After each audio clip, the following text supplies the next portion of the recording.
मां धनौजा मंदिर परिसर में चैत्र नवरात्रि के अष्टमी को हुआ विशाल भव्य भंडारे का आयोजन। आपको बता दें, सिंगरौली जिले के सरई क्षेत्र के प्रसिद्ध मां धनौजा माता के मंदिर परिसर में मां धनौजा भैरव सेवा संस्था घोघरा द्वारा एवं समस्त क्षेत्र नगरवासी मां के भक्तों का सहयोग से चैत्र नवरात्रि के अष्टमी तिथि को मंदिर परिसर में विशाल भंडारे का आयोजन किया गया था, जिसमें क्षेत्रीय देवसर विधायक सहित सरई तहसीलदार एवं सरई थाना प्रभारी आसपास के क्षेत्र नगरवासी मां के भक्त मां धनौजा के दर्शन कर भंडारे का प्रसाद ग्रहण करने पहुंचे।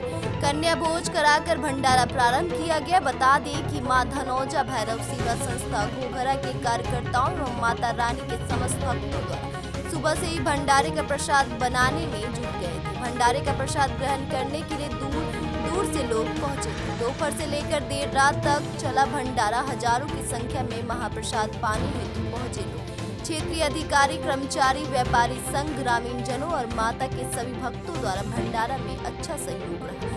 BNY न्यूज के लिए मध्य प्रदेश सिंगरौली से नीलेश कुमार यादव की खास रिपोर्ट।